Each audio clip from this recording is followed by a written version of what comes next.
नमस्कार। फरक उद्देश्यका साथ सञ्चालित युनिक टक शो सापटीमा यहाँहरूलाई हार्दिक स्वागत छ।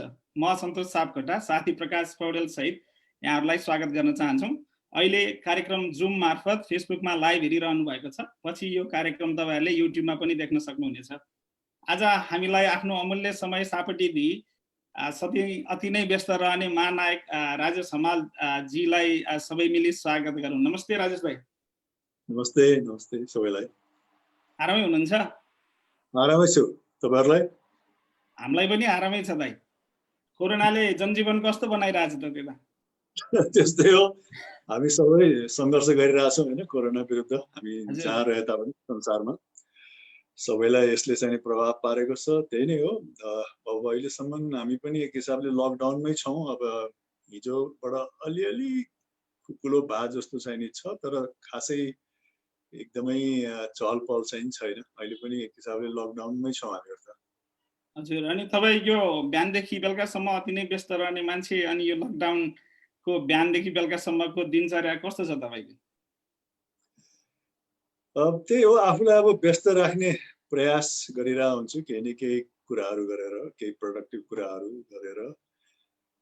त्यही नै हो। अब त कति 3 महिने हुन लागिसक्यो लगभग लकडाउन भएको। एक हिसाबले अब यही नै लाइफको प्याटर्न नै बनिसक्यो। भनिन्छ नि तपाईले 31 दिनसम्म केही कार्यहरू निरन्तर गरिरहनु भयो भने त्यसपछि त्यसमा तपाईँ ह्याबिट हुनुहुन्छ भन्ने गरिन्छ। अब 3 महिनासम्म एउटै प्याटर्न फलो गर्दाखेरि त योभन्दा पहिलाको आनी बानी पनि फेरियो जस्तो छ। अब यसै घरमा बस्ने, अब कहिले आफूलाई अब केही पढ्न मन लाग्यो, के गर्न मन लाग्यो भने गर्ने, अलिअलि एक्सर्साइज गर्ने, अलिअलि के सामग्रीहरू हेर्ने, त्यही नै हो। राजेश हमालजीको धेरै ट्रोलहरू आउँछ नि सामाजिक सञ्जालमा। अलि यो लाइटर नोटबाट सुरु गरौँ। तपाईलाई मन पर्ने सबभन्दा मन परेको जोक्स चाहिँ के हो राजेश हमालजीले? अब अहिले मैले देखिरहेको छु, हुन त यो अनौठो छ। राजेश हमाललाई कोरोना भाइरस लाग्यो रे, अहिले भाइरस चाहिँ नि एकदम क्वारेन्टिनमा छ भन्ने।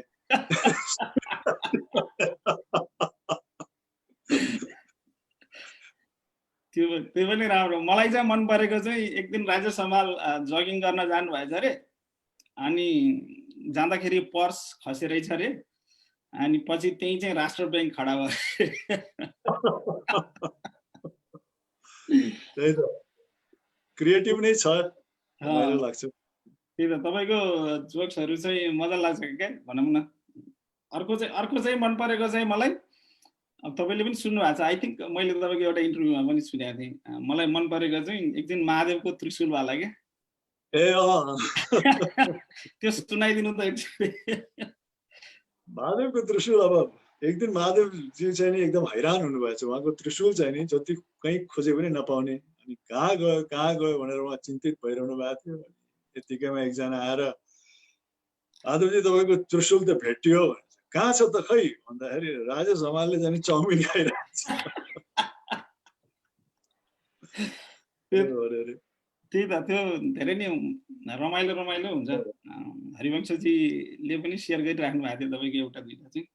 त्यही त, तपाईँको पब्लिक लाइफको बारेमा त सबैलाई थाहा छ, परिवारको बारेमा अलिअलि भनिदिनुहोस् न सबैलाई। परिवार, अब हामीहरू 5 जना छौँ हैन घरमा भने मतलब परिवारमा, घरमा त छैन, परिवारमा चाहिँ हामी 5 जना दिदी बहिनी दाजुभाइ, म र एउटा भाइ छौँ। म माथि 2टा दिदी हुनुहुन्छ, त्यसपछि म छु, म मुनि भाइ छ, अनि त्यसमुनि बहिनी छ। मेरो दिदीहरू चाहिँ नि जुम्ल्या, म भन्दा माथिको 2टा दिदीहरू। अनि तपाईँ पनि डक्टरै हुनुहुन्छ हैन? हो, मेरो पनि घरमा महिला जति सबै महिला सदस्यहरू जति दिदी र बहिनी छन्, तीनैजना चाहिँ नि मेडिकल प्रोफेसनमै छन्, डक्टर हुनुहुन्छ। एकजना यही जुम्ल्या मध्ये जेठो चाहिँ नि होम नर्सिङ होममा पेडियाट्रिशियन हुनुहुन्छ। जुम्ल्या मध्येको कान्छी चाहिँ नि न्युयोर्कमै हुनुहुन्छ, सायद तपाईँले चिन्नुहुन्छ होला, रेखा जीसी। अनि कान्छी बहिनी पनि अमेरिकामै छ। कान्छी बहिनी चाहिँ नि मेरो डेन्टिस्ट छ। ऊ चाहिँ नि ओहायोको कोलम्बसमा छ। त्यही चाहिँ नि उसको डेन्टिस्ट्रीको क्लिनिकहरू छ। अनि ओहायो युनिभर्सिटीमा पनि हप्तामा एकचोटि क्लास दिन्छ के अरे।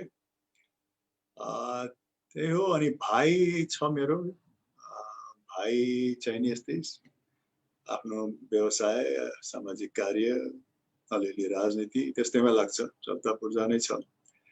त्यसैले एउटा दिदी, म र भाइ यही नेपालमा छौँ, एउटा दिदी र बहिनी चाहिँ नि अमेरिकामा छन्। बुवा मुवा चाहिँ नि मेरो अलि चाँडै नै बित्नुभयो। बुवा कति 56 वर्षकै उमेरमा बित्नुभयो। बुवा कूटनीतिज्ञ हुनुहुन्थ्यो। उहाँ चाहिँ नि नेपालको लागि पाकिस्तानमा राजदूत हुनुहुन्थ्यो र त्यही नै उहाँको निधन भयो अचानक, असामयिक निधन भयो अचानक 56 वर्षको उमेरमा। उहाँलाई गाडीमै बस्दा बस्दै एक किसिमको हार्ट ब्रिदिङ प्रब्लम भयो पहिला, ब्रिदिङ प्रब्लम भएपछि अनि कार्डियक अरेस्ट भयो उहाँलाई र उहाँको निधन चाहिँ नि त्यही इस्लामाबादमा भयो। अनि मेरो आमाको पनि त्यसको 9 वर्षपछि मेरो आमाको पनि निधन भयो।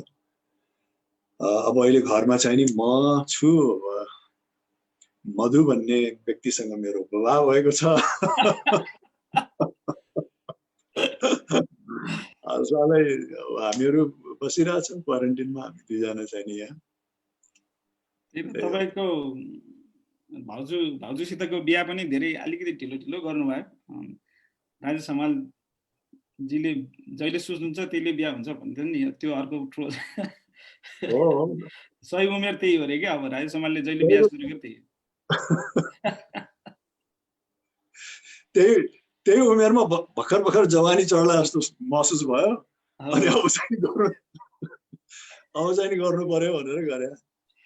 त्यही त। तपाईँले यति राम्रो इङ्ग्लिस बोल्नुहुन्छ, मैले तपाईँको धेरै इन्टरभ्युजहरू दिएछु, कार्यक्रम प्रस्तुतिहरू पनि देखाएको छु। तपाईँको स्कुलिङको बारेमा बताइदिनु न। मेरो के को? स्कुलिङको बारेमा, कहाँ पढ्नुभयो? म अब मेरो बुवा कूटनीतिज्ञ हुनुहुन्थ्यो के अरे, अनि म कूटनीतिज्ञ भयो भने मेरो स्कुलिङ चाहिँ नि अलिकति असाधारण नै रह्यो। असाधारण यस मानेमा कि स्कुल जीवन सक्दाखेरि मैले सायद 4वटा देशमा पढेँ क्या अरे स्कुलिङ। मेरो पहिलो सुरुवात चाहिँ नि न्यू दिल्लीमा भयो। अनि मेरो प्रायः जस्तो चाहिँ नि त्यही इन्टरनेसनल स्कुलमै सुरु भयो।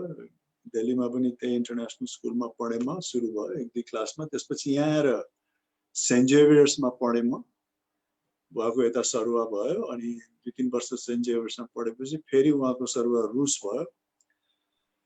अनि रुसमा चाहिँ नि त्यही अमेरिकन र ब्रिटिसहरूले चलाएको स्कुल थियो, एङ्ग्लो अमेरिकन स्कुल भन्ने। अनि त्यही स्कुलमा अध्ययन गरेँ। अनि त्यस पश्चात चाहिँ नि बुवाको थाइल्यान्डमा पनि भयो, त्यहाँ केही पढेँ। त्यसरी मेरो स्कुली जीवन सक्यो। अनि चण्डीगढमा गएर पन्जाब युनिभर्सिटीमा चाहिँ नि कलेजहरू गरेँ मैले। तपाईको इङ्ग्लिस मेजर हो कि क्या होइन? साहित्य, लिटरेचर चाहिँ नि मैले पढेँ। त्यही त। के अरे तपाईँ यो अभिनय, अब परिवार त्यति सक्सेसफुल परिवार छ, अभिनयमा सुरु गर्ने बेलामा परिवारबाट कस्तो खालको सहयोग भयो, कस्तो खालको रेजिस्टेन्स भयो? होइन, परिवार अब अभिनय प्रति नकारात्मक भन्दा पनि अब उहाँहरूले के सोच्नु भयो भने हाम्रो अब नेपालमा त्यो बेलामा अभिनय गरेर एकदमै करियर बनाउन मिल्ने, एकदमै यसमा लागि परेर भविष्यसम्म चाहिँ नि निरन्तरता दिन सकिने किसिमको वातावरण खासै थिएन होइन, त्यो बेलामा देखिएको थिएन। अब त्यो भए हुनाले परिवारले चाहिँ अलिकति हतोत्साहित नै गर्नुभयो। अब कस्तो क्षेत्रमा जानला जहाँ न वर्तमान छ न भविष्य छ, न यसमा निरन्तर लागिरहेको कुनै प्रमाण छ या उदाहरण छ भन्ने हिसाबले अलिकति उहाँहरू हतोत्साहित हुनुभयो। अब किन यस्तो पेसा रोजेको होला, खास गरी हाम्रो देशमा नेपालमा त्यति चलचित्र उद्योग त्यति फस्टाइ पनि सकेको थिएन।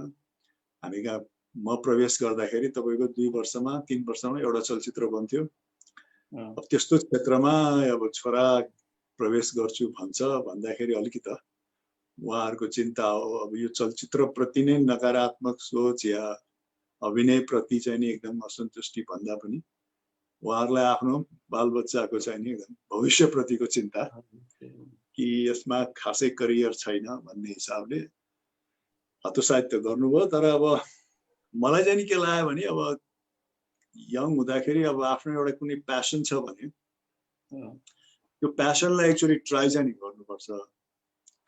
अब त्यसमा फेल भइएछ ऊ भइएछ भने अब मान्छे उमेरमै त अलिकति समय पनि हुन्छ 1-2 वर्ष यसो खेरायो भने त्यसपछि प्लान बीमा त लागौँला भन्ने पनि थियो कमसेकम आफू प्यासनेट भएको कुरामा एकचोटि ट्राई गरिहालौँ फेरि जीवनको अर्को बिन्दुमा पुगेर ज्या मैले त्यो गर्नु परेन रहेछ जवानीमा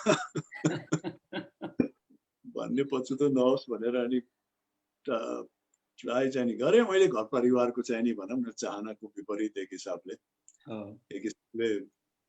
विद्रोह गरेर नै ट्राई गरेँ परिवारमा तर भाग्यवश के भइदियो भने मेरो पहिलो चलचित्र जब प्रदर्शन भयो र त्यसले सफलता हासिल गर्यो त्यस पश्चात चाहिँ नि नेपाली चलचित्र क्षेत्रमा एउटा सानोतिनो क्रान्ति जस्तै नै भइदियो त्यो मानेमा चाहिँ नि म साथै भाग्यमानी पनि छु किनकि अब एउटा दुईटा चलचित्र वर्षमा 2 वर्षमा बन्ने माहौलमा चाहिँ नि मेरो पहिलो चलचित्र रिलिज भइसकेपछि धेरैले चाहिँ नि मलाई लिएर चलचित्र बनाउने चाहिँ नि बनाउनको लागि उत्साहित हुनुभयो र मेरो पहिलो चलचित्र रिलिज भइसकेपछि चाहिँ नि मलाई खासै त्यो जुन करियरलाई या पेशालाई निरन्तरता दिन सकिएला नसकिएला भन्ने एउटा ठुलो प्रश्न चिन्ह थियो त्यो चाहिँ नि एकदमै पहिलो चलचित्रको प्रदर्शन पछि नै मेटियो अब नेपाल जस्तो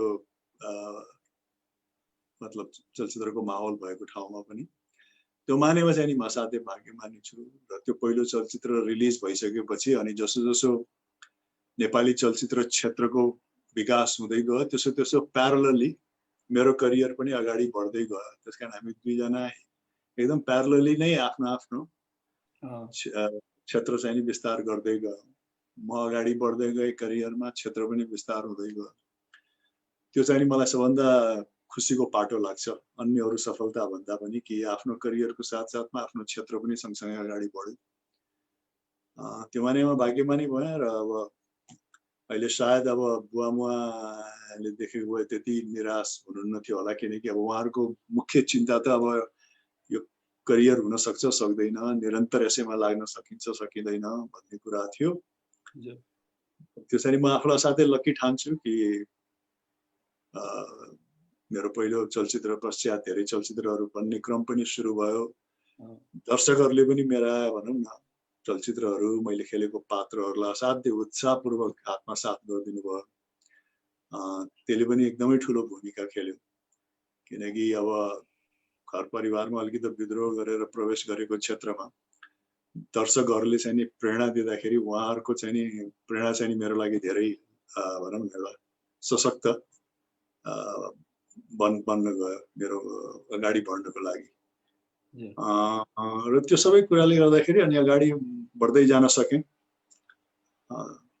खुसी लाग्छ अहिले फर्केर हेर्दाखेरि कि चाहिँ नि अन्यहरू कुराहरू भन्दा पनि नेपाली चलचित्र क्षेत्रमा त्यो माहौलबाट सुरु गरेर अब अहिले भनौँ न 30 वर्ष पनि नागिसक्यो निरन्तर लागिरहन पाएको छु त्यही त अहिलेसम्म कतिवटा चलचित्र गर्नुभयो मैले गरेँ धेरै गरेँ सन्तोषजी करिब 300 वटा चलचित्र गरेँ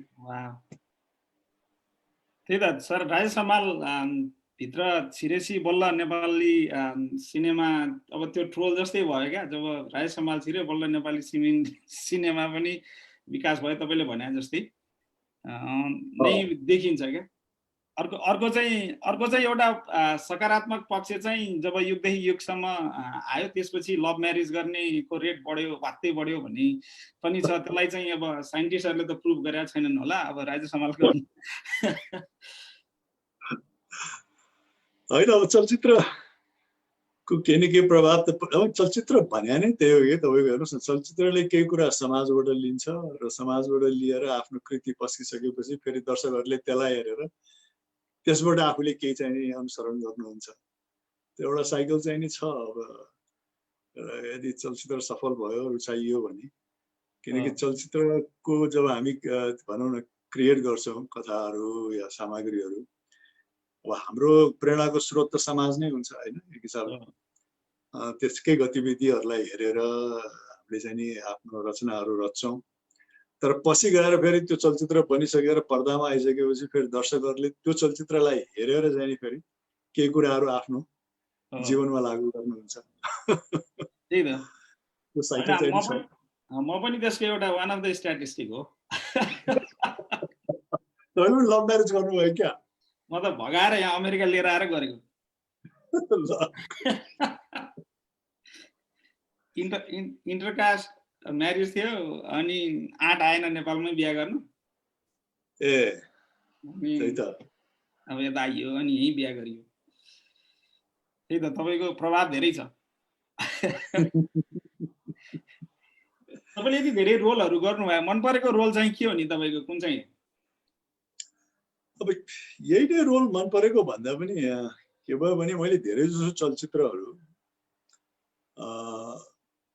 पहिलो चलचित्रबाट चाहिँ नभनौँ अब त्यस पश्चात चाहिँ नि यसो अलिकति आफ्नो नेपाली दर्शकहरूलाई बुझ्ने मौका पाइसकेपछि र नेपाली समाज नेपाली दर्शकहरूको मनोविज्ञान यसो बुझ्ने मौका पाइसकेपछि चाहिँ नि हाम्रो प्रयास के नै रह्यो भने अब कुनै पनि पात्र गर्दाखेरि चाहिँ नि नेपाली दर्शकहरू विशेष गरिकन नेपाली युवाहरूले चाहिँ नि आत्मसात गर्ने किसिमको भूमिका होस् चरित्र होस् भन्ने नै रह्यो र त्यही कालखण्डको समाजलाई एकदम प्रतिबिम्बित गरेर त्यो बेलामा जस्तो परिस्थितिहरू हुन्थ्यो युवाहरूले जस्तो किसिमको चाहिँ नि जीवनशैली अपनाउनुहुन्थ्यो भोगाइ भोग्नुहुन्थ्यो या आकाङ्क्षा राख्नुहुन्थ्यो त्यस्तैलाई नै समेटेर धेरै चरित्रहरू गरेँ मैले र त्यही चरित्र पनि सफल भयो र त्यस्तै त्यस्तै चरित्रहरू नै मेरो रुचिको विषय पनि बन्यो नेपाली फिल्ममा ताकि आम दर्शकहरूको एक हिसाबले कतै न कतै प्रतिनिधित्व पात्र पनि देखिने र उहाँहरूका आकाङ्क्षा उहाँहरूका दबिएका आवाज उहाँहरूले चाहेका कुराहरू त्यो कालखण्डको परिस्थितिलाई प्रतिबिम्बित गर्ने किसिमकै चरित्रहरू निर्वाह गरे अब त्यो सिनेमा बनाउँदाखेरि त फेरि अब त्यो चरित्रको जानी लाई विभिन्न तरिकाले प्रस्तुत पनि गरिन्छ कतै अतिरञ्जित हिसाबले प्रस्तुत गरिएला कतै अलिकति रोमान्स यताउति राखिन्छ तर मूलभूत कता न कता उद्देश्य चाहिँ त्यही नै रहन्थ्यो कि चाहिँ आफ्नै जीवनशैली आफ्नै समाज विशेष गरिकन त्यो बेलाको उहाँहरूलाई नै कतै न कतै प्रतिबिम्बित होस् कि दर्शकहरूले जसले हेरिसकेपछि नि यो त कहीँ न कहीँ हाम्रै झलक देखिरहेछ हाम्रै भावना बोलिरहेछ यसले भन्ने होस् भन्ने हुन्थ्यो र त्यस्तै किसिमको चरित्रहरू चाहिँ नि बत्ता मैले गरेँ पनि र त्यही चरित्र गर्दाखेरि अब त्यो बेलामा मजा पनि आयो तर समय त बदलिँदै रहन्छ अब अहिलेको युवाहरूको परिस्थिति अलिकति फरक पनि छ उहाँहरूको आकाङ्क्षा पनि फरक छ उहाँहरूको दृष्टिकोण पनि फरक छ र त्यही हिसाबले चलचित्र पनि केही न केही परिवर्तित भइरहेछ त्यही त मलाई चाहिँ तपाईँको त्यो शकुन्तला मुभीको प्रोमो हेर्दाखेरि चाहिँ यो कसरी दाइले त्यो डिसिजन लिनुभयो भन्ने कुरा लागिरहेको थियो मनमा चाहिँ त्यो चलचित्रको बारेमा अलिकति भनिदिनु न शकुन्तला चाहिँ नि के भयो भने फेरि म कलाकार त फेरि म कलाकार हुँ होइन कलाकारको उद्देश्य फेरि के हुन्छ भने कहिले कहिले जो आफू वास्तविक रूपमा होइन जो आफ्नो दैनिकीमा आफू भइँदैन गरिँदैन सोचिँदैन त्योभन्दा एकदमै विपरीत चरित्र गरौँ र त्यो चरित्रलाई पनि आज आफ्नो कलाकारिता मार्फत चाहिँ नि न्याय दिउँ भन्ने चाहिँ नि एउटा कलाकारको चाहिँ नि ख्वाइस चाहिँ नि हुन्छ त्यसैले जब यो निर्देशकज्यूले यो भूमिका ल्याउनु भयो म भित्रको कलाकारले चाहिँ एकदमै रुचिका साथ हेर्यो कि अब यो चाहिँ नि यस्तो भूमिका गर्दैछु जो वास्तविक रूपमा म कुनै पनि हिसाबले त्यसलाई त्यो चरित्रसँग त्यो पात्रसँग रिलेट गर्दिनँ तर मैले त्यो भूमिका गरेर त्यसलाई न्याय दिन सक्यो भने त एक किसिमको आफ्नो कलाकारिताको तृप्ति चाहिँ नि कहीँ न कहीँ हुन्छ भन्ने महसुस गरेर त्यो भूमिका मैले खास गरेको हो र तर त्यसलाई अब गरिहालौँ भनेर निर्णय दिन चाहिँ नि धेरै समय पनि लागेको थियो निर्देशकसँग अन्य अरू चलचित्रहरू भन्दा किनकि अब खालि आफ्नो पात्र यो हिसाबले प्रस्तुत गरिया छ भनेर मात्रै पनि पुग्दैन सम्पूर्ण चलचित्र कसरी बन्छ कसरी प्रस्तुत हुन्छ निर्देशकले त्यो कथालाई सम्पूर्ण कथालाई कसरी चाहिँ उहाँले प्रेजेन्टेसन गर्नुहुन्छ भन्ने कुरालाई लिएर चाहिँ नि धेरै हाम्रो चाहिँ नि छलफल पनि भयो तर अन्तमा शकुन्तलाको प्रस्तुतिसँग चाहिँ त्यति चित्त चाहिँ नि मलाई बुझेन अलिकति डिसपोइन्टेड चाहिँ नि म भएँ, किनकि अब त्यो एउटा बेग्लै चरित्रको हिसाबले कलाकारिता गर्ने रुचिले चाहिँ नि मैले त्यसमा त गरेँ, तर जुन हिसाबले त्यो चलचित्रलाई सम्पूर्ण चलचित्र प्रस्तुत हुनु पर्थ्यो, सम्पूर्ण समग्र रूपमा चलचित्र जसरी प्रदर्शित हुनु पर्थ्यो त्यो ढङ्गको कता कता अलि नपुगेको जस्तो चाहिँ महसुस भएपछि हैन तपाईले धेरै नै मेहनत गरेको देखिन्छ त्यसमा 3 घण्टा लाएर मेकअप गरेकोदेखि लिएर सबै कुरा आफ्नो पात्रलाई चाहिँ नि मैले निर्वाह गरेँ। अब चलचित्रमा त खालि अब एउटैको पात्रले मात्रै पनि निर्णय निर्धारित गर्दैन चलचित्रको मापदण्ड। सम्पूर्ण चलचित्र कथाहरू कसरी प्रस्तुत गरिएको छ, अन्य पात्रहरूलाई कसरी उभ्याइएको छ, त्यता चाहिँ कता कता अलिअलि केही मिलेन कि जस्तो चाहिँ फिल भएपछि चलचित्र हेर्दाखेरि। तर मैले चाहिँ धेरै मेहनत गरेँ। अब मेकअप गर्न पनि अब पहिला पहिला त अब जुन चरित्रहरूमा म आउँथेँ, अब मलाई खास अब स्वास्नी मान्छेलाई जस्तो मेकअप गर्न टाइमै लाग्दैन। हामी त अलिअलि यो घामले छाला नडरोस् भनेर यसो 5-10 मिनट यसो एउटा केही कोटिङ जस्तो गर्छौँ अनुहारमा, त्यति मात्रै हो, 10-15 मिनट लाग्थ्यो। तर शकुन्तला गर्दाखेरि चाहिँ नि अब त्यो एक्चुअल सुटिङ भन्दा कमसेकम 3.5-4 घण्टा अगाडि जानुपर्ने, किनकि अब त्यो मेकअप गर्नै 3 घण्टा लाग्दो रहेछ। अब पुरा यो स्वास्नी मान्छेको मेकअप गर्यो, विग लगायो, त्यसमाथि साडी लगायो। त्यसबाट फाइदा चाहिँ के भयो भने अनि अहिले म अब मधुले अलिअलि टाइम लगायो बाहिर जाँदाखेरि भने अलिकति सहनशीलता बढेको छ। ए स्वास्नी मान्छेलाई वास्तविक नै अलिकति टाइम चाहिँ लाग्दो रहेछ भनेर अहिले घरायसी जीवनमा त्यो फाइदा चाहिँ नि भएको छ त्यो व्यवसाय पाटोले। हैन त्यही त कस्तो भने नेपाली फिल्ममा भनौँ न तपाईको अब 6 फुट 2 इन्चको स्ट्याचर एउटा फिमेल क्यारेक्टर खेल्दाखेरि चाहिँ कस्तो कस्तो हुने होला भन्ने चाहिँ लाग्थ्यो क्या पहिला पनि त्यो फिल्मको बारेमा अलिअलि कुराहरू आउँदाखेरि हामीहरूलाई। तर यु डिड रियली ग्रेट त्यसमा चाहिँ। तपाईलाई यो बाहिर जाने बेलामा नचिन्ने मान्छे छन् कि छैनन् नेपालमा अहिले? त्यही त म कहिले कहिले सोध्छु के सन्तोषजी, जस्तो अस्ति भर्खरकै घटना, म अहिले यो लकडाउनमा धेरै बाहिर त निस्किदिनँ। म एउटा एकदम जरुरी केही सामान किन्नु पर्यो भने चाहिँ निस्कन्छु। यहाँ मेरो घरको नजिक एउटा डिपार्टमेन्टल स्टोर छ, त्यहाँ गएको थिएँ। अब अहिलेको लकडाउनको परिस्थितिमा मैले क्याप लगाएको थिएँ, कालो चस्मा लगाएको थिएँ अनि मास्क पनि लगाएको थिएँ। अनि कपाल पनि अहिले बाँधे जस्तो बाँधेको थिएँ, कहिले लामो कपालले चिन्नुहुन्छ। अनि अब टोपी, कालो चस्मा, मास्क र कपाल बाँधेर जाँदाखेरि पनि ऊ राज्य समाज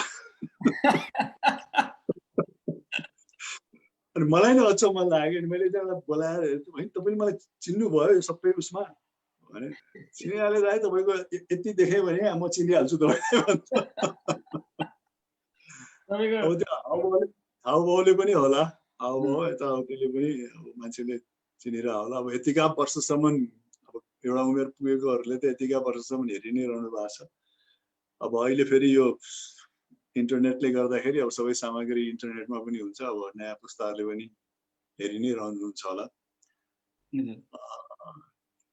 तर त्यो एक हिसाबले मलाई खुसी पनि लाग्छ, किनकि अब नेपाली दर्शकहरूसँग मेरो एकदमै एउटा भनौँ न फ्यान या कलाकारको सम्बन्ध भन्दा पनि एक किसिमको आत्मीय सम्बन्ध छ क्या। किनकि अब पात्रहरू पनि त्यस्तै गरे, आम नेपाली जनजीवनलाई चाहिँ नि रिफ्लेक्ट गर्ने होइन, चरित्रहरू पनि उहाँहरूलाई नै प्रतिनिधि गर्ने किसिमको धेरै गरे। त्यस कारण आम दर्शकहरूले चाहिँ नि अब आफ्नै मान्छे जस्तो दाजुभाइ जस्तै लिनुहुन्छ। त्यो चाहिँ मलाई एकदम खुसी लाग्छ। त्यो चिन्नुको पछाडि पनि त्यही नै हो, त्यो एउटा आत्मीयता हो। त्यो एकदमै कलाकार फ्यानको सम्बन्ध भन्दा पनि एउटा आत्मीयता छ, खुसी लाग्छ। त्यही त भाउजू लिएर जाने बेलामा पब्लिक लाइफमा चाहिँ भाउजूलाई चाहिँ अब भनौँ न तपाईँ जहाँ गए नि मान्छेहरू झुरुर झुन्डिँदाखेरि चाहिँ भाउजूले कसरी लिनु भएको छ? उसलाई पनि बानी भइसक्यो आजकल त, बानी नै भइसक्यो। अब उसलाई मैले पहिलाचोटि मैले उसलाई मसँग लाँदाखेरि जब मैले उसलाई सुरुमा चिने, सुरुमा चिन्दाखेरि हाम्रो त्यति भेटघाट हुँदैन थियो, किनकि ऊ धरानमा बस्थ्यो, म यहाँ बस्थेँ। अब एक आपसमा चिनाजान भए पनि त्यो एकदमै भेटिने भन्ने माहौल चाहिँ हुँदैन थियो। तर एकचोटि म चाहिँ नि धरानतिर जानुपर्ने भयो मेरो त्यही चलचित्र भन्दा पनि एउटा पुरस्कार वितरणको कार्यक्रमको लागि म गएको थिएँ। कुनै एउटा विज्ञापनमा म आबद्ध थिएँ र त्यो विज्ञापनले चाहिँ नि विजेतालाई यति रकम दिने भन्ने कार्यक्रमहरू गरेको थियो र त्यो धरानमा त्यो कार्यक्रम थियो। अब धरानमा गएको बेलामा अब चिनिया व्यक्तिसँग अब सम्पर्क गरिहाल्नु भनेर उसलाई मैले बोलाएँ पनि। र पहिलोचोटि हामी जाँदाखेरि चाहिँ नि त्यही पुरस्कार दिने ठाउँमा गयौँ र पुरस्कार दिने ठाउँमा त अभियसली एकदमै भिडभाड हुन्थ्यो। त्यस कारण उसको पहिलो मसँग आउटिङ नै आम दर्शकसँग भिडभाडमा भयो। त्यस कारण पहिलेदेखि त्यो स्वाद पायो होला कि यो मान्छेसँग सङ्गत गर्यो भने यस्तै हुन्छ भन्ने। त्यसैले ऊ एकदम स्वाभाविक हिसाबले लिन्छ, त्यस्तो ऊ छैन।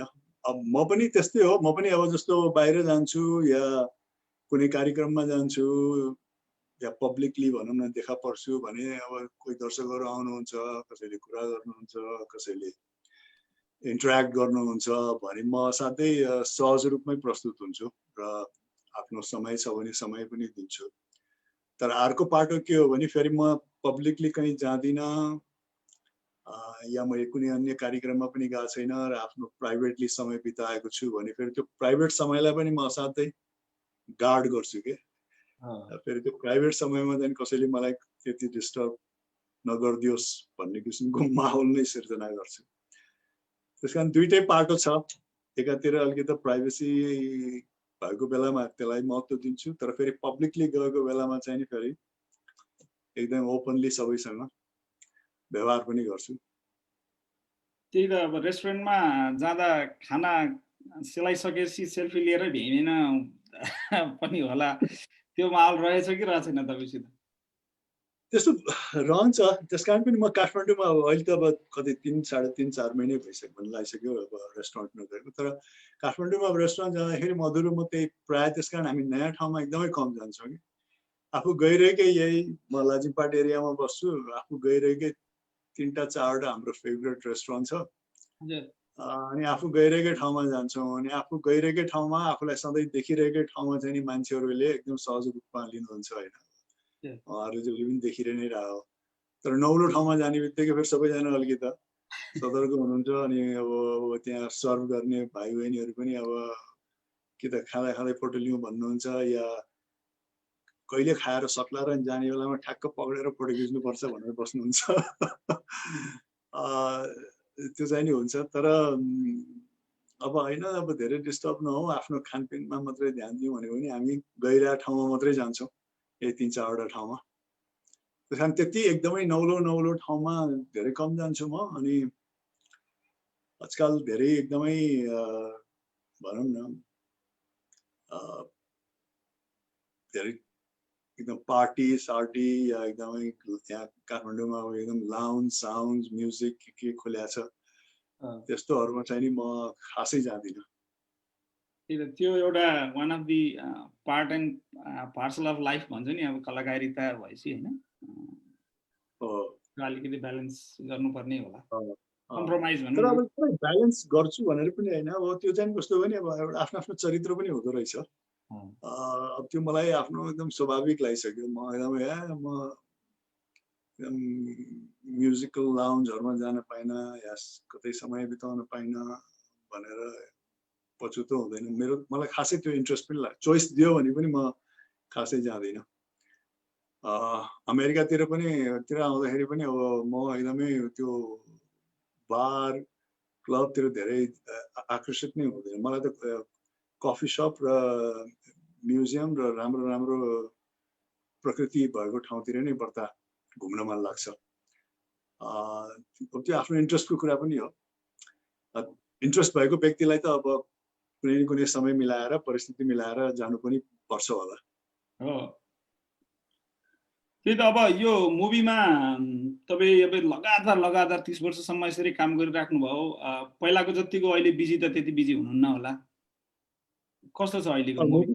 मुभीमा म चाहिँ नि अलि बिजी नभएको करिब तपाईँले शकुन्तलाको कुरा गर्नुभयो, त्यही नै मेरो लास्ट फिल्म हो। त्यो फिल्म मैले 3 वर्ष अगाडि सिद्धाएको थिएँ। अनि शकुन्तला पछि चाहिँ नि मैले मेजर फिल्म कुनै पनि गरेको छैन। त्यो नगर्नु चाहिँ नि अब एक म शकुन्तला पछि अलिकति डिसअपोइन्टेड पनि भएँ र अर्को अब समय परिवर्तन भइसक्यो, अब माहौल परिवर्तन भइसक्यो र अब यो परिस्थितिमा अब नयाँ ढङ्गले कसरी जाउँ भन्ने सोचाइ यसले गर्दा पनि हो। र अब आफूलाई अफर जुन आउँछ भूमिकाहरू, कहिले के कुराले कहिले पात्रले गर्दा, कहिले टिमले गर्दा फेरि त्यति चित्त पनि बुझिरहेको छैन। त्यसकारण अब नयाँ ढङ्गले कसरी जान सकिन्छ, अब यो आफ्नो भनौँ न एक हिसाबले हुन त मान्छे त 25 वर्षकै हो, तर त्यही पनि यो उमेर सुहाउँदो उमेर सुहाउँदो भूमिका, उमेर सुहाउँदो किसिमको चलचित्र।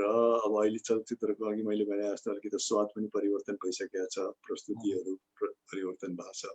त्यो माहौलमा कसरी जाने फेरि नयाँ तरिकाले आउँ भन्ने सोचाइ पनि छ। तर त्यो हुँदाहुँदै पनि अब चलचित्र नगरे तापनि म यो लकडाउन अगाडिसम्म तपाईँको चाहिँ नि एकदमै जीवन चाहिँ नि दैनिक चाहिँ एकदमै व्यस्त थियो। प्रायः जसो म अब आजकल ट्राभलिङ चाहिँ एकदमै गर्छु। म नेपालभित्र पनि ट्राभलिङ गर्छु। चलचित्रको छायाङ्कन पश्चात नै मैले पहिला चलचित्रको छायाङ्कन गर्दा पनि हामी विशेष ठाउँहरूमा त जान्थ्यौँ होइन, तर यस्तो एक्सटेन्सिभली चाहिँ नि म गएको थिइनँ। भनौँ न माथि पश्चिमका डाँडातिरबाट लिएर पूर्वको डाँडातिरबाट लिएर सबै दुर्गम क्षेत्रहरू सबैतिर त्यति गएको थिइनँ। तर अब अहिले आएर चाहिँ नि विभिन्न कार्यक्रम, विभिन्न महोत्सव, विभिन्न सांस्कृतिक भेटघाट को लागि चाहिँ नि नेपालभित्र चाहिँ नि धेरै डाँडा काँडातिर चाहिँ म जाने मौका पाएको छु। र अहिले प्रायः जसो म धेरै जस्तो सबै ठाउँमा पुगि पनि सकेँ होला। र त्यस पश्चात अब तपाईँहरू जस्तो दाजुभाइ दिदीबहिनीहरू पनि अब पछिल्लो 10-15 वर्षमा संसारभरि छरिनु भएको छ होइन। उहाँहरूले पनि अब निम्तो गर्नुहुन्छ, कहिले कुन राष्ट्रमा कहिले कुन राष्ट्रमा, अनि त्यो सिलसिलालेमा पनि धेरै भ्रमण हुन्छ। त्यसकारण चलचित्र नगरे पनि समय चाहिँ नि असाध्यै व्यस्त नै थियो मेरो। यो लकडाउन भन्दा अगाडि धेरै भ्रमण गर्थेँ, धेरै कार्यक्रमहरू अटेन्ड गर्यो या सामाजिक कार्यक्रमहरू अटेन्ड गर्यो। अनि तपाईँलाई थाहा होला मैले टेलिभिजनको कार्यक्रम पनि चलाउँथेँ होइन, को भन्छ करोडपति चलाउँथेँ, यो क्विज कन्टेस्ट पनि चलाएको छु। त्यो सबैको लागि चाहिँ व्यस्त हुन्थेँ। त्यसकारण व्यस्तताको हिसाबले चाहिँ नि चलचित्रभन्दा खासै कम व्यस्तता चाहिँ नि भइरहेको थिइनँ म यो लकडाउन अगाडिसम्म। अब यो लकडाउन पछि चाहिँ नि अब माहौल कसरी परिवर्तित हुन्छ त्यो हेर्न बाँकी नै छ। त्यसकारण व्यस्तता चाहिँ नि भइ नै रहेको छ र खुसी पनि लाग्छ, किनकि पहिला अब आफू चलचित्रमा खेल्दाखेरि आफ्नो दर्शकहरूसँग प्रत्यक्ष भेटघाट चाहिँ हुन त्यति पाउँदैन थियो। खालि सुटिङको बेलामा हेर्न आउने व्यक्तिहरूसँग मात्रै यसो हुन्थ्यो, तर भेटघाटै एकदमै हुन चाहिँ नि बिरलै पाइन्थ्यो। तर अब अहिले यो एकदमै डाँडा काँडाबाट लिएर देश विदेशसम्म प्रत्यक्ष जाँदाखेरि आफ्नो चलचित्र हेरेका दर्शकहरू या त्यो बेलाका उहाँहरूको अनुभवहरू चलचित्र हेर्दा जसरी तपाईँले अहिले भन्नुभयो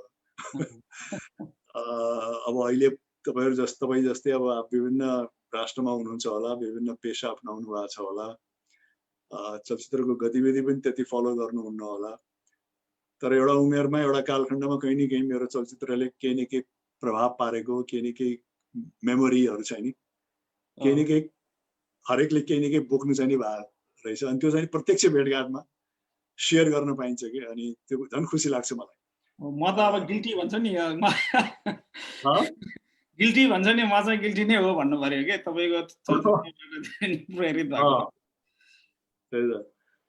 त्यो अब हाम्रो सोको बारेमा तपाईँलाई अलिकति थाहा पनि हामीले पहिला कुरा गर्ने बेलामा पनि भनेको थिएँ, हामीहरू चाहिँ यो पोजिटिभिटी स्प्रेड गर्नको लागि नेपालका सामाजिक अभियन्ताहरूलाई लिएर आएर उहाँहरूले गरेका सामाजिक कामहरूलाई केही प्रोत्साहन होस् भन्ने उद्देश्यले चाहिँ अब हामीले एउटा सानो रकम सेटअप गरेका छौँ। त्यो रकम चाहिँ दिन्छौँ र हामी फन्डरेज गरेर फेरि त्यो तपाईँले गरेको सब कामहरूलाई सपोर्ट गर्ने काम पनि गरिरहेछौँ। तपाईँ अहिले यो अब धेरै मान्छेहरूलाई चाहिँ थाहा नहोला, अब हामीहरूलाई अलिअलि थाहा छ, तपाईँले अब आबद्ध भएका सामाजिक कामहरू चाहिँ कस्ता कस्ता छन् सबैलाई बताइदिनु न। म एकदमै एउटै फाउन्डेसनसँग चाहिँ नि एकदमै गाँसिएको चाहिँ नि छैन म, तर विभिन्न बेलामा विभिन्न वक्तमा कुनै न कुनै संस्थाहरूसँग लागेर उहाँहरूसँगले चाहिँ गर्नुभएको कार्यहरूलाई चाहिँ हातेमालो गर्ने चाहिँ गरेको छु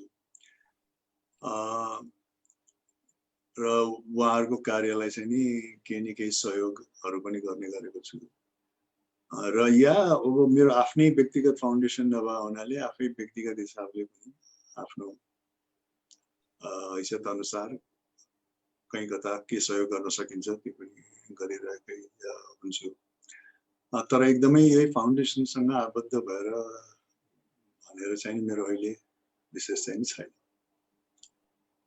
त्यही त, अनि तपाईँले अब हामीले यो संस्थाले केमा सहयोग गरिदियोस् जस्तो लाग्छ हामीहरूले यो सहयोग गर्दा? मलाई त यही अब अहिलेको परिस्थिति, किनकि अब धेरै सुनिरहेको हुन्छु म यहाँ, अब यो कोरोनाले गर्दाखेरि अब हामी अहिले भनौँ न 3-3.5 महिना त लकडाउनमै छौँ। अब नेपालमा धेरै व्यक्तिहरू अब दैनिकी कमाएर दैनिकी चाहिँ नि आफ्नो सञ्चालन गर्नुपर्ने हुन्छ र 3-3.5 महिनासम्म चाहिँ नि बेरोजगार बसेर बस्नु भएको परिवारहरूलाई धेरै कठिनाइ छ र यो नेपालभरि नै छ, तराईमा पनि छ, पहाडमा पनि छ।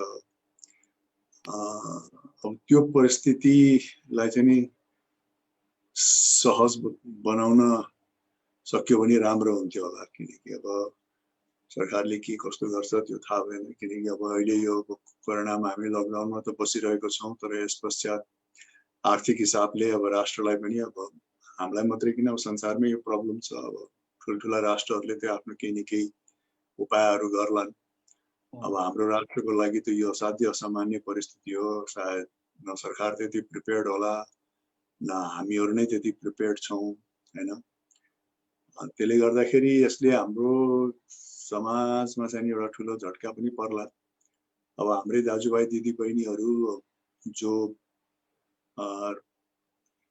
अन्य ठाउँमा काम गर्नुहुन्छ, आफ्नो भनौँ न लेबरिङ गर्नुहुन्छ, चाहे मिडल इस्टमा होस्, मलेसियामा होस्, त्यहाँ पनि उहाँहरूको कामहरू ठप्प भएको छ। अब उहाँहरू त्यहाँबाट प्रोडक्टिभ भइरहेको बेलामा, उहाँहरूको त्यहाँको मसिन चलिरहेको बेलामा नै उहाँहरूले चाहिँ पुँजी आफ्नो परिवारलाई पठाउने हो र त्यो पुँजीले यहाँको परिवार चल्ने हो। अब स्रोतमै नै ठप्प भइसकेपछि फेरि उहाँहरूले यहाँ पठाउन सक्नुहुन्न, यहाँ नपठाएपछि यहाँको परिवारलाई पनि समस्या हुन्छ। अब यो समस्या चाहिँ नि अब देखा परिरहेको पनि छ र अझ पनि देखा पर्ला यो बिस्तारै। यही परिस्थितिलाई हो कसरी हामीले सहज गराउन सकिन्छ, सरकारको ध्यान पनि त्यसैमा जानुपर्छ मेरो विचारमा मेनली, र अन्यहरू जसले सक्नुहुन्छ। अब अहिले जस्तो भूकम्प पश्चात भूकम्पबाट पीडित भएको व्यक्तिहरूमै मान्छेहरू फोकस थियो भने अब यो कोरोना पश्चात चाहिँ नि त्यस्तो त्यस्तो समुदाय, त्यस्तो त्यस्तो परिवारहरूप्रति नै बढ्ता केन्द्रित हुनुपर्छ जस्तो लाग्छ है मलाई। जति पनि सामाजिक कार्यहरू गर्ने व्यक्तिहरू हुनुहुन्छ उहाँहरूको अटेन्सन चाहिँ नि अहिले त्यतातिर हुनुपर्छ यो अहिलेको कालखण्डमा। जस्तो हामी अघि मैले पनि भने भूकम्प पश्चात चाहिँ नि संसारका सबै नेपालीहरू चाहिँ नि कसरी भूकम्प पीडितहरूलाई सहयोग दिन सकिन्छ, जो भूकम्पबाट प्रभावित भएका परिवारहरूलाई कसरी चाहिँ नि जीवन सहज गराउन सकिन्छ भन्नेमा केन्द्रित हुनुहुन्थ्यो भने अहिले कोरोनाको समयमा चाहिँ नि अब यस्तो यस्तो परिवारहरू जो अब 3-3.5 महिनासम्म कुनै आय आर्जन नगरेर बसिरहनु भएको छ, अब उहाँहरूको परिवारहरू हुनुहुन्छ, परिवार के सानसानो बच्चाहरू हुनुहुन्छ होला, काखको बच्चा हुनुहुन्छ होला, काखको बच्चालाई दुधको पनि समस्या हुन्छ होला, अन्य उपचारको समस्या हुन्छ होला। त्यसले गर्दाखेरि अब बालबालिकामा त्यो समस्या भएपछि त्यो बालबालिकाहरू फेरि सही ढङ्गबाट उहाँहरूको चाहिँ हुर्काइ हुँदैन, सही ढङ्गबाट हुर्काइ नबसेपछि त्यसले लङ टर्म इफेक्ट पनि पार्न सक्छ हैन। अब त्यो सबै कुराहरू चाहिँ ध्यान दिनुपर्ने हो हाम्रो जस्तो राष्ट्रमा, किनकि अब हाम्रो धेरै जसो दाजुभाइ दिदीबहिनीहरूलाई चाहिँ यसले एकदमै नकारात्मक हिसाबले प्रभाव पारिरहेको छ पनि र पार्छ होला, त्यो पनि छ। त्यही त त्यो कुनै संस्था तपाईँले काम गर्न अब यही काम गरिरहेको कुनै संस्था तपाईँलाई मन मैले अब घाँसी नेपाल भन्ने संस्थासँग चाहिँ नि मैले धेरै काम गरेँ पछिल्लो भूकम्पको बेलामा पनि उहाँहरूसँग विभिन्न ठाउँमा गएर, किनकि उहाँहरूले चाहिँ नि भत्केको पाठशालाहरू, विभिन्न दुर्गम क्षेत्रमा पाठशालाहरू बनाउने काम गर्नुभयो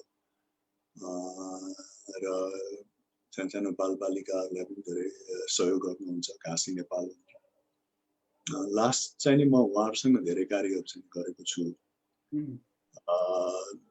कारण उहाँहरूले अब यो परिस्थितिमा पनि अहिले सुरुमा यो भनौँ न दैनिक हिसाबमा खाने प्रब्लम भएको व्यक्तिहरूलाई पनि बेला बेलामा सहयोग गरि नै रहनु भएको थियो, मैले देखिरहेको थिएँ। अब यो लकडाउन र क्वारेन्टिनले गर्दा म चाहिँ नि प्रत्यक्ष चाहिँ नि जान पाइनँ, कारण मैले लास्ट आबद्ध भएर आफू जोडिएर काम गरेको चाहिँ नि घाँसी नेपाल भन्ने छ। घाँसी नेपाल संस्थासँग चाहिँ नि म काम गरेको थिएँ। बेलायतमा पनि गएर हामीले एउटा कार्यक्रम गरेका थियौँ युवाहरूसँग, त्यो संस्था चाहिँ छ। घाँसी नेपाललाई अब हामीहरूले यो कार्यक्रम मार्फत गरेको फन्डरेज चाहिँ त्यो संस्थालाई दिँदा हुन्छ त, तपाईँ थ्रु दिनु पर्ला? हुन्छ, हामी घाँसी नेपाललाई दिए पनि हुन्छ, किनकि अब उहाँहरूले सायद अब त्यस्तो परिवारहरूलाई पिन पोइन्ट गरेर पत्ता लगाएर कहाँ के छ, केही रकम भए पनि अब इमिडिएटली दिन सक्यो भने राम्रो हुन्छ। किनकि मैले अस्ति टेलिभिजन कार्यक्रममा हेरेको थिएँ कि अब कुनै परिवारहरू एकदमै अब साँझ बेलुकी खाने नै छैन, खालि अब जङ्गलमा गएर न्युरो टिपेर न्युरो मात्रै खाइरहेको भन्ने पनि सुनिरहेको थिएँ। अर्को व्यक्तिले चाहिँ नि एकल महिला हुनुहुँदो रहेछ कि या श्रीमान विदेशमा हुनुहुन्छ, काखाको बच्चा छ अरे, अनि उहाँ चाहिँ काखाको बच्चालाई अब अरूले लगेर चाहिँ नि एडप्ट गरोस् भन्ने मनसा राखिरहनु भएको थियो, एउटा टेलिभिजन कार्यक्रम मार्फत मैले हेरेको। त्यस्तो परिस्थिति छ भन्न खोजेको अहिले हाम्रो राष्ट्रमा, हाम्रो नेपाली दिदीबहिनी दाजुभाइहरूको। त्यसकारण अब केही अलिअलि थुपा केही बेलामा उहाँहरूको अलिअलि राहत दिन सक्यो भने पनि बेला बेलामा राम्रै हुन्थ्यो। हामी यो कार्यक्रमबाट उठाएको रकम हजुरलाई पठाइदिन्छौँ, अनि हजुरले जुन संस्थालाई ठिक लाग्छ त्यसैलाई सहयोग गरिदिनु होला। हुन्छ, म अवश्य गरिदिन्छु। ल, अहिले हामीसित जसले हेरिराख्नु भएको छ, तपाईँहरू कार्यक्रम सापट्टि हेरिराख्नु भएको छ, प्रत्यक्ष प्रसारण हाम्रो गेस्ट हुनुहुन्छ सुपरस्टार राजेश हमालजी। अब हाम्रो कार्यक्रम यो 5औं एपिसोड हो। अहिलेसम्म हामीहरूले फाइनेन्सियल एस्पेक्ट्सहरू ट्रान्सपेरेन्ट रूपमा सबैलाई कार्यक्रम मार्फत नै सेयर गर्ने गरेका छौँ र हामीसित जोडिनु भएको छ डाक्टर प्रकाश पौडेल, हाम्रो यो सोको एक्जिक्युटिभ प्रोड्युसर पनि हुनुहुन्छ। उहाँलाई चाहिँ यो फाइनेन्सियल एस्पेक्टको अपडेट दिदिनु हुन म अनुरोध गर्दछु। राजेश दाइ नमस्कार। नमस्कार। हजुरले यो व्यक्तिगत एक्सपिरियन्सको कुरा गर्दै जाँदा मलाई चाहिँ यो सानोमा स्कुल पढ्ने बेलामा रेडियो के अरे नेपाल टेलिभिजनमा चाहिँ बेलुका शुक्रबार बेलुका एकपटक र कुनै बेला चाहिँ शनिबार दिउँसो 2 बजे नेपाली मुभीहरू दिने गर्थ्यो। हामी राति गाउँमा एउटा मात्रै टिभी हुँदा पनि सबैजना गएर हेरेको याद छ। त्यही त, यस्तो अनुभव सुन्छु के म, अनि रमाइलो लाग्छ मलाई। अब कुनै बेला चाहिँ स्कुल छुट्टी भएको बेलामा घरबाट कुनै अर्कै बहाना बनाएर पोखरा गएर साथी भाइ मुभी हेरेको चाहिँ मलाई याद छ। धेरै एकजनाले मलाई भन्नुभएको थियो अस्ति, हजुर भाइ म स्याङ्जामा के अरे यो असार महिना थियो, धान रोपिरहेको थिएँ, अनि त्यहाँ रेडियो नजिक रेडियो बजिरहेको थियो, अनि रेडियोमा चाहिँ नि ओहो पोखराको बिन्दवासिनीमा राजेश हमालको फलानो फिल्म लाग्छ भनेर रेडियोले पुग्यो। म धान रोप्दै छोडेर घरभित्र गएर कसको बुवाको कि हजुरआमाको चाहिँ नि 200 रुपियाँ निकालेर अनि ट्रक चढेर पोखरा गएर बिन्दवासिनी हलमा धेरै गयो हजुरले गर्दा। मैले दुई थोपा आँसु मुभी त्यसरी नै हेरे।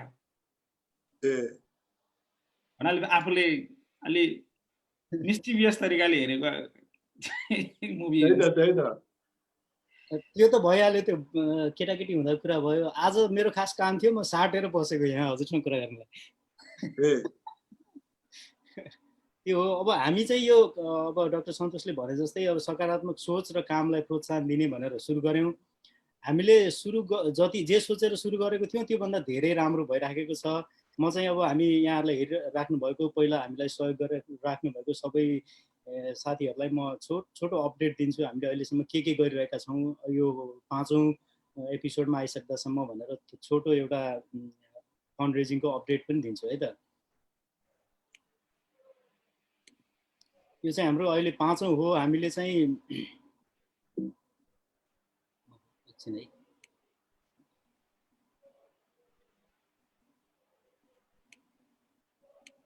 पाँचौं एपिसोड हो। हामीले चाहिँ यो फन्ड रेजिङको बारेमा थोरै हेरौँ। अहिलेसम्म हामीले 5वटा गर्दा पहिलो कार्यक्रम र दोस्रो कार्यक्रममा चाहिँ हामीले मदन कृष्ण श्रेष्ठ र हरिवंश आचार्य आउनुभएको थियो। उहाँहरूले चाहिँ मानव सेवा आश्रमलाई रोज्नु भएको थियो दुवैजनाले, र हामीले चाहिँ त्यसको सबै एकै ठाउँमा राखेर मानव सेवा आश्रमको लागि 2,74,560 रुपियाँ जम्मा गर्न सफल भएको थियौँ। यो चाहिँ हामी मानव सेवा आश्रमको लागि पठाउने प्रोसेसमा छौँ। त्यसपछि हाम्रो दोस्रो कार्यक्रममा चाहिँ डाक्टर भगवान कोइराला आउनुभएको थियो। उहाँले चाहिँ Kathmandu institute of child health, जो उहाँकै इनिसिएटिभमा अगाडि बढिरहेको छ, त्यसको लागि रोज्नु भएको थियो। हामीले चाहिँ त्यसको लागि 1,23,000 जम्मा गरेका थियौँ यो कार्यक्रम मार्फत।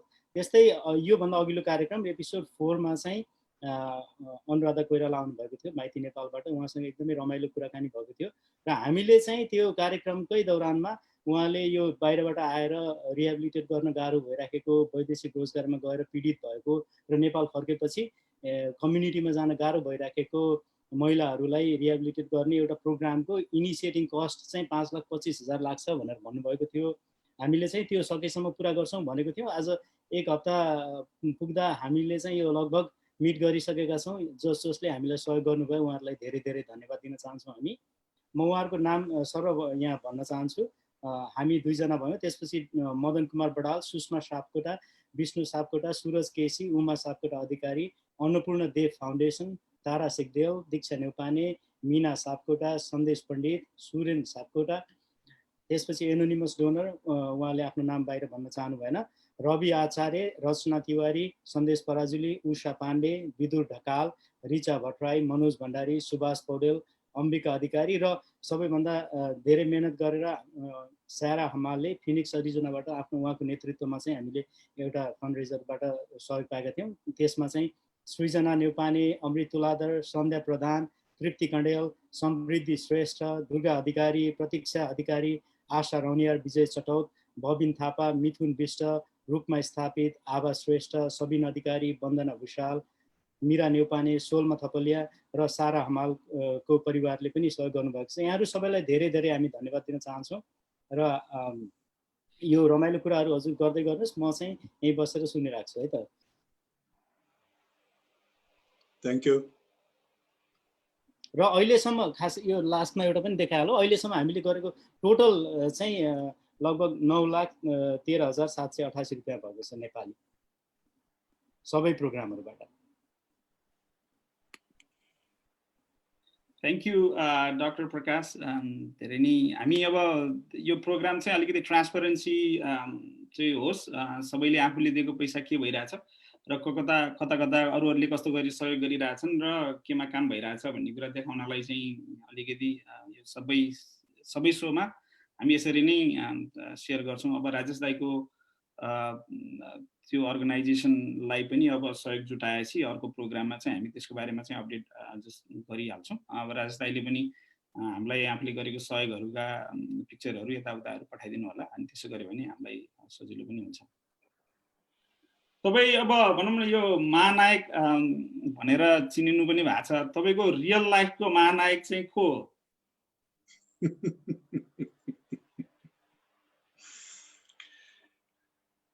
होइन, अब तपाईँको कस्तो भने अब एउटै व्यक्ति भन्दा पनि महानायकहरू अब आफ्नो विभिन्न क्षेत्रमा विभिन्न जीवनको तह तब्कामाहरूमा हुनुहुन्छ नि होइन। अब एकदम महानायक भनेर खालि ठुलो पदमा या प्रतिष्ठित व्यक्तिहरू मात्रै नभएर सर्वसाधारणहरू पनि होइन, जसले आफ्नो दैनिकीमा सङ्घर्ष गरिरहनु भएको छ, आफ्नो परिस्थितिसँग जुधिरहनु भएको छ र परिस्थितिलाई सामना गरेर चाहिँ आफ्नो परिवारको आफ्नो जीवन सहज बनाउने कार्यमा हुनुहुन्छ। उहाँहरू पनि एक हिसाबले एकदम महानायक नै हो, महापुरुष नै हो। यस्तै यस्तै स्रोतहरू हुन् मेरो त एकदम त्यो प्रेरणाका स्रोतहरू। सामान्य जीवनबाट पनि तपाईँले प्रेरणा लिन सक्नुहुन्छ र असाध्यै बौद्धिक व्यक्तित्वहरू जसले धेरै योगदानहरू आफ्नो आफ्नो क्षेत्रमा दिनुभएको छ हैन, सामाजिक क्षेत्रमा, इभन राजनीतिक क्षेत्रमा या अन्य क्षेत्रमा सबै हो। के अब स्रोत त धेरै ठाउँबाट लिनु पर्यो हैन।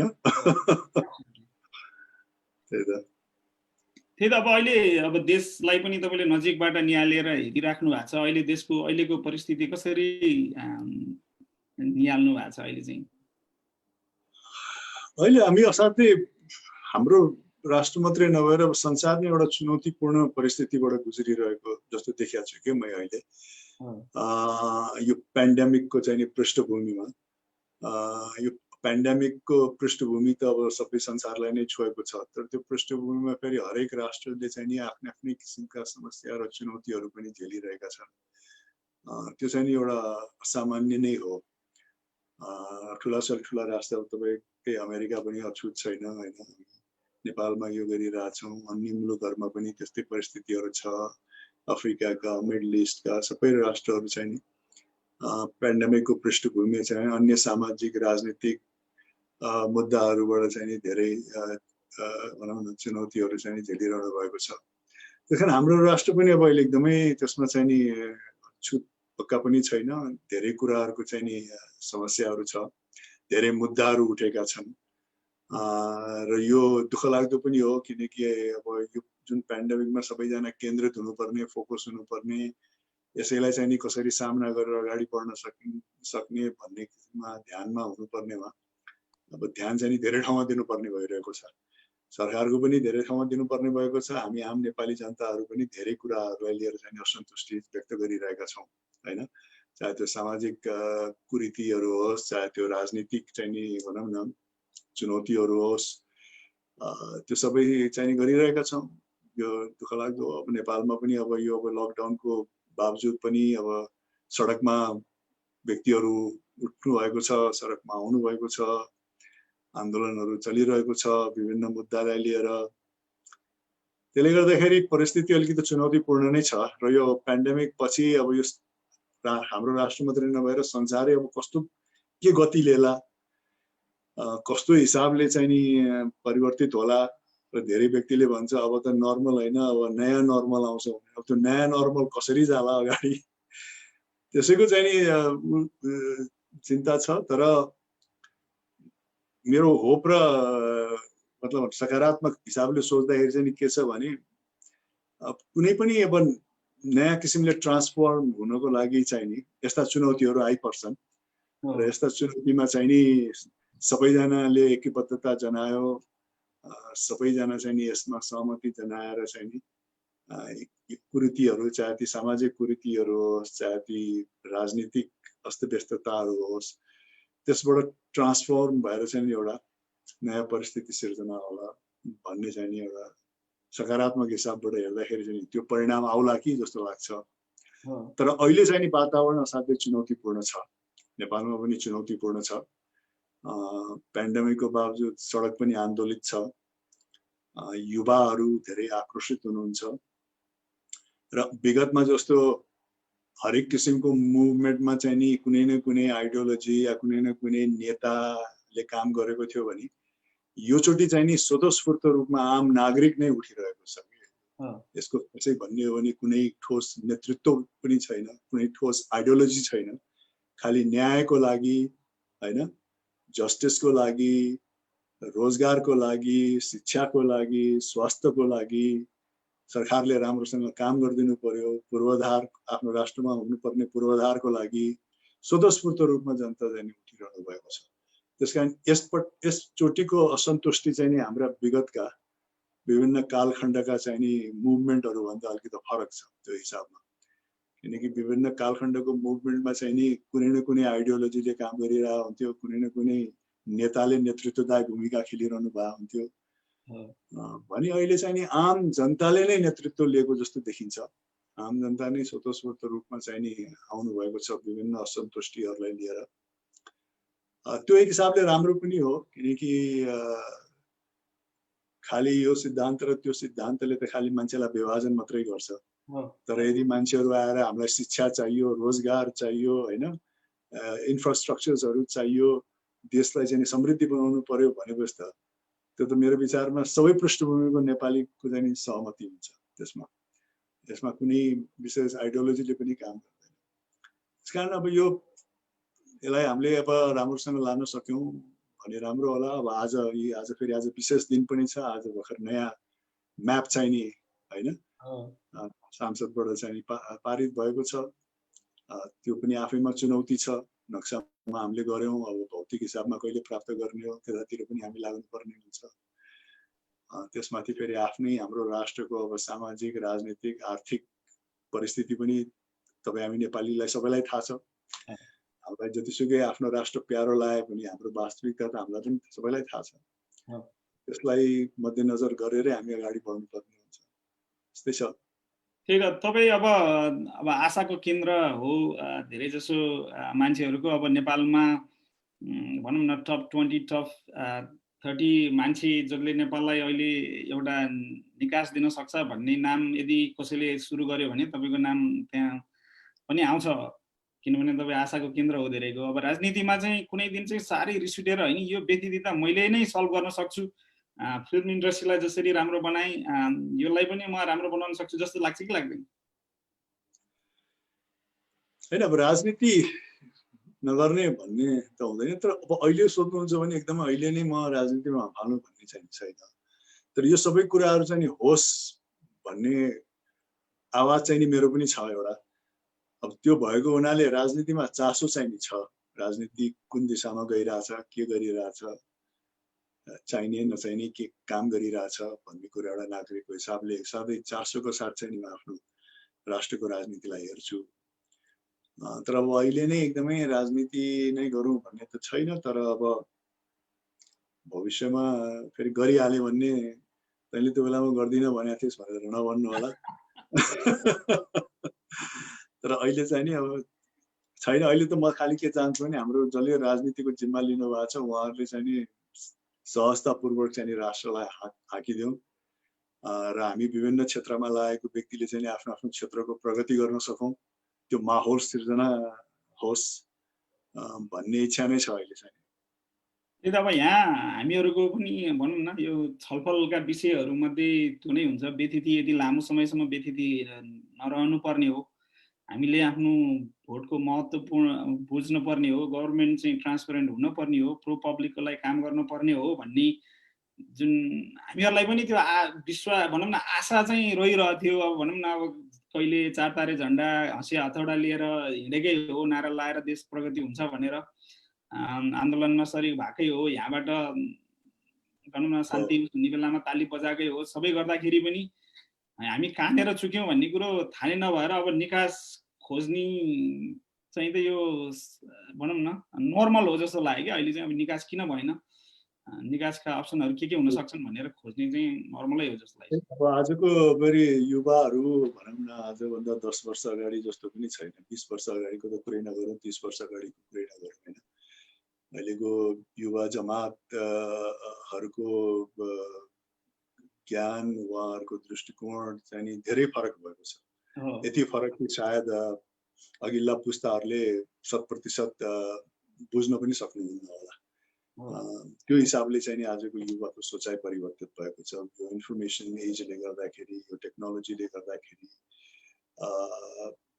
संसार तपाईँ डाँडाको कुना काप्चामा बसेका युवालाई पनि संसारभरिको गतिविधि, संसारभरिको चाहिँ पोलिटिक्सलाई थाहा छ।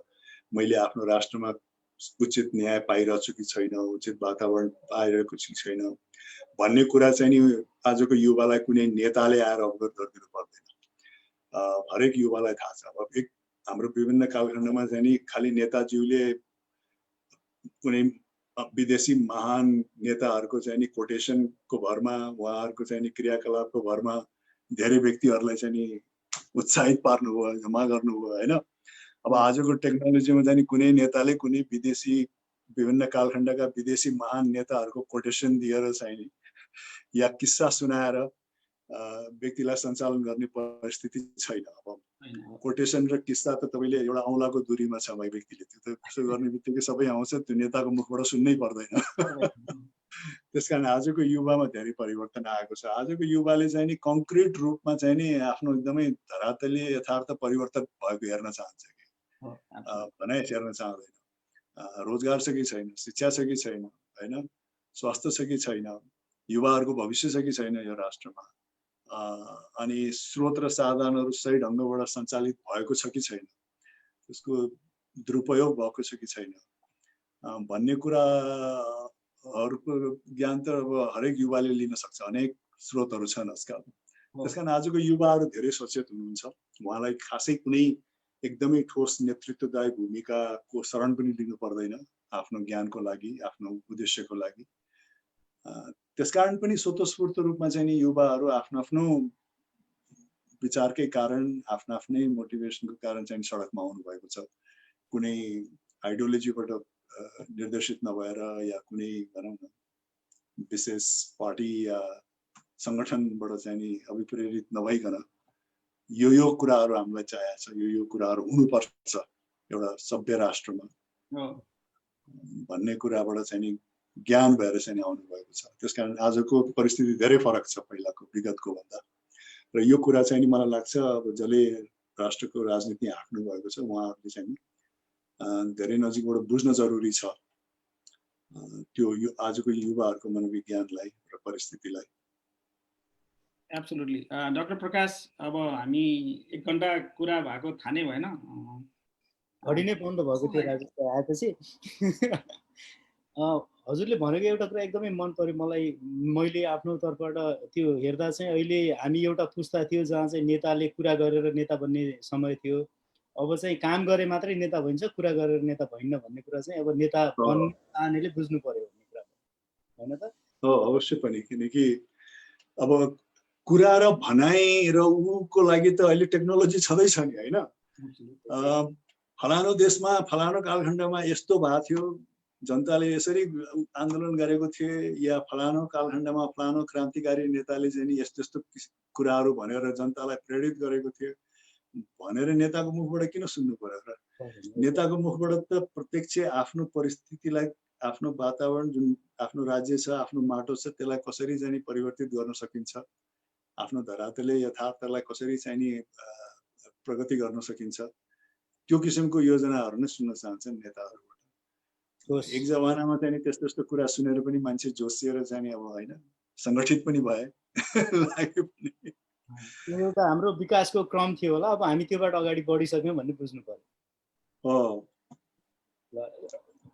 अब हामीले 1 घण्टा कटिसकेको हुनाले हजुरलाई पनि अब धेरै बेरसम्म अल्झाउनु भएन।